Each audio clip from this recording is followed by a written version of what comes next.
Hello and welcome everyone. Well, in today's video we are going to be looking at Papa Johann Melchizedek Peter, and he's going to be talking about the existence of giants and mini giant offsprings, and how some giants survived the flood. Well, he's also going to be talking about how they will introduce themselves in the latter days through technology and then later call themselves gods. Well, without wasting any further time, let's get into the video.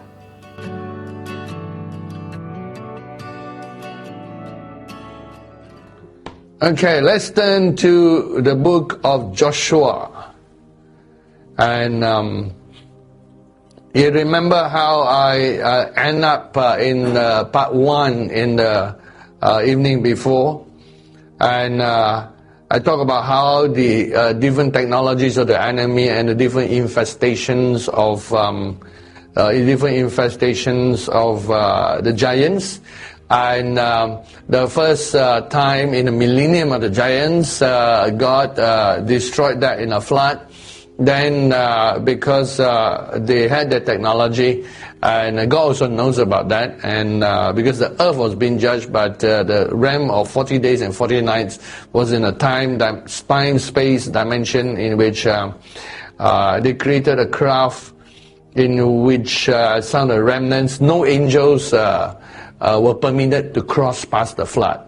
But some elements of the fallen, the giants, which breathe oxygen and all that, needed the technology. And they created some sort of vessel. They were out in that dimension during the battles. And they slipped into the post-Noah earth. God knows about it, and of course He has His ways of dealing with it. And so they created what we call the mini giant civilization. And that was influencing Genesis chapter 11 verse 1, and that's how we end up with the Tower of Babel.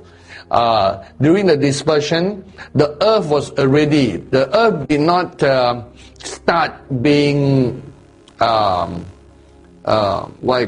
being separated during the time of Peleg.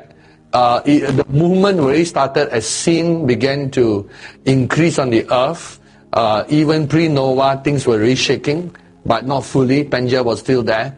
And then during the millennium of the giants, the earth was already shaking.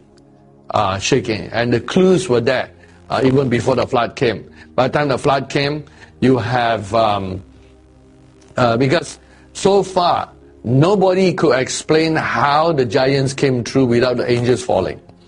And that's why we see end-time history. God show. I saw the whole history and saw how they escaped and how they came back. And then archaeology has proven that some of them think that they are just aliens from outer space, but not. They all have to do with the fallen angels linked back to the giants.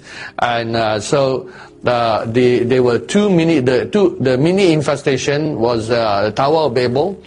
And with part of it spread when they were scattered, part of it spread onto Atlantis, and it was still shaking. The earth was still spreading out, and then they were all destroyed by earthquakes and meteorites. They got sent, and then when Atlantis was destroyed, a few of the giants escaped, less and less of them, and that's how those few that escaped went over to Egypt and the area of the Middle East, and that's how they were infesting, how Og of Bashan was descended from there, and same with the sons of Anak. But they don't need that many descendants because they do live quite long.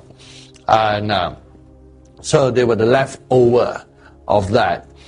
And we talk about how they use sound technology that is there.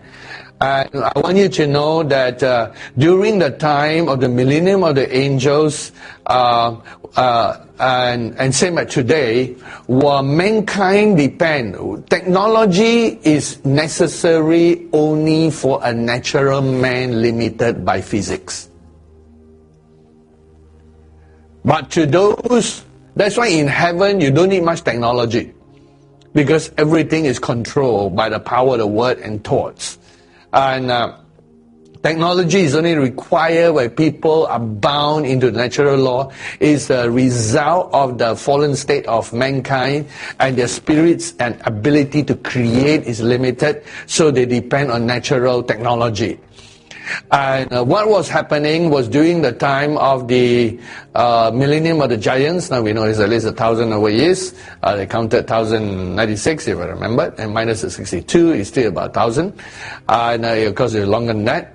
And there were two civilizations progressing.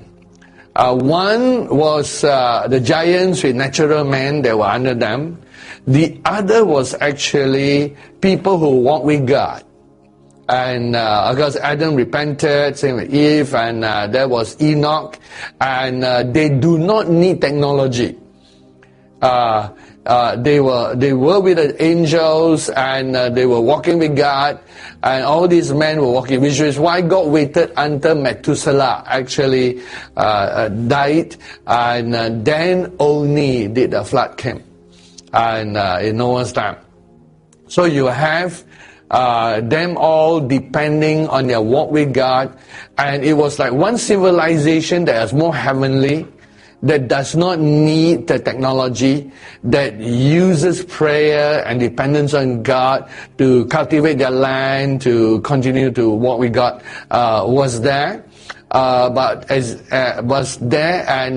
when Noah, by the time it reached Noah's time, most of them had died off. And then you only left with the six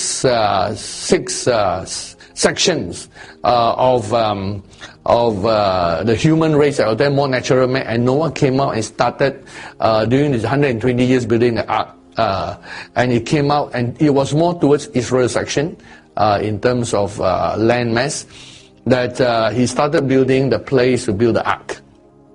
So things got worse and worse, and it was diminishing. This good diminishing.